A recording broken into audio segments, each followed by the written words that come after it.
हफ्तों तक चले संघर्ष के बाद आखिरकार तालिबान ने अफगानिस्तान पर शासन हासिल कर लिया है। राजधानी काबुल तक पहुंचने के बाद सत्ता इस्लामिक कट्टरपंथी संगठन के हाथ में आने वाली है। मीडिया रिपोर्ट्स में दावा किया गया है कि राष्ट्रपति अशरफ गनी कुछ ही देर में इस्तीफा दे देंगे। देश के कार्यकारी गृह मंत्री पहले ही बयान दे चुके हैं कि तालिबान को शांतिपूर्ण तरीके से सत्ता सौंपी जाएगी, जिसके बाद से सरकार गिरने की अटकलें लग रही थीं और अफगानिस्तान पर अब तालिबान के कब्जे को लेकर महज औपचारिक घोषणा बाकी है। तालिबान का कहना है कि उन्होंने बगराम एयरफील्ड और जेल को कब्जे में ले लिया है। यह काबुल के बाहरी इलाके में है। बगराम हवाई अड्डा बीते महीने तक अल-कायदा और तालिबान के खिलाफ लड़ाई का केंद्र था। अमेरिका ने अफगानिस्तान में अपने 20 साल चले युद्ध को यहीं से संचालित किया।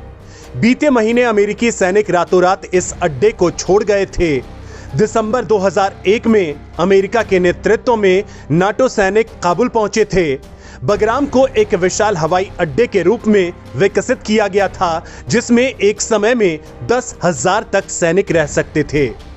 George W Bush, Barack Obama और डोनाल्ड ट्रंप ने अपने अपने कार्यकाल के दौरान राष्ट्रपति रहते हुए बगराम एयरपोर्ट का दौरा किया था। बगराम अड्डे में बनी अमेरिकी जेल कैदियों के साथ दुर्व्यवहार के लिए कुख्यात हो गई थी। इसकी तुलना क्यूबा में अमेरिकी सेना की जेल ग्वांटेनामो से की जाती थी।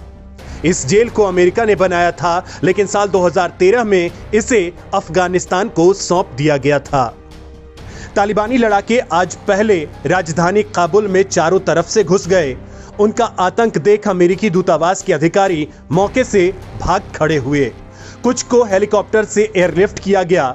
अब खबर आ रही है कि तालिबान के वार्ताकार सत्ता के हस्तांतरण की तैयारी के लिए अफगानिस्तान के राष्ट्रपति भवन जा रहे हैं। एसोसिएटेड प्रेस ने अफगान अधिकारी के हवाले से यह जानकारी दी है। अधिकारी ने गोपनीयता की शर्त पर बताया कि इस मुलाकात का उद्देश्य तालिबान को शांतिपूर्ण तरीके से सत्ता सौंपना है। इससे पहले तालिबान ने कहा था कि उनकी ताकत के बल पर सत्ता लेने की योजना नहीं है। आपको बता दें कि तालिबान के लड़ाकों ने राजधानी काबुल के बाहरी इलाकों में रविवार को प्रवेश कर लिया। चरमपंथियों की देश पर मजबूत होती पकड़ के बीच घबराए सरकारी कर्मचारी दफ्तरों को छोड़कर भाग निकले। इसी दौरान अमेरिकी दूतावास पर हेलीकॉप्टर आ गए हैं।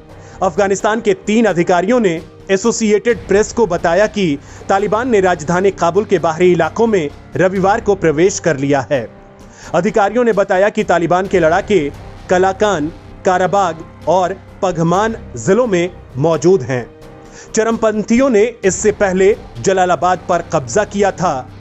काबुल में गोलीबारी की रुक रुक कर आ रही आवाज के बीच तालिबान ने काबुल को जबरदस्ती अपने कब्जे में नहीं लेने का संकल्प लिया। तालिबान के प्रवक्ता ने कहा कि वो शांतिपूर्ण हस्तांतरण का इंतजार कर रहे हैं। तालिबान ने कहा, किसी की भी जान, संपत्ति, सम्मान को नुकसान नहीं पहुंचाया जाएगा और काबुल के नागरिकों की जिंदगी पर खतरा नहीं होगा। तालिबानी प्रवक्ता के मुताबिक फिलहाल इस्लामिक इमिरेट्स के लड़ाके राजधानी से बाहर ही रहेंगे और जब तक सत्ता हस्तांतरण की प्रक्रिया पूरी नहीं हो जाती, वे अंदर दाखिल नहीं होंगे।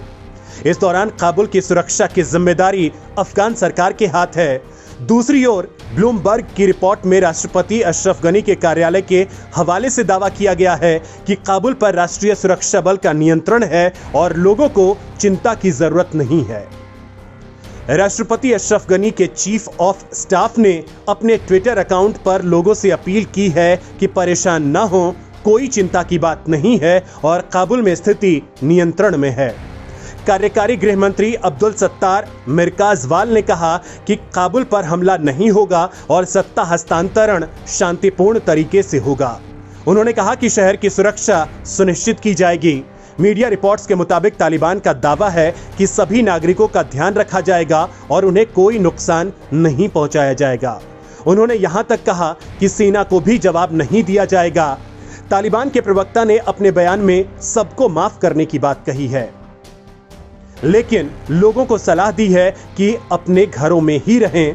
वहीं नागरिकों के हवाले से दावा किया गया है कि कुछ जगहों पर लड़ाके आगे बढ़ने लगे हैं।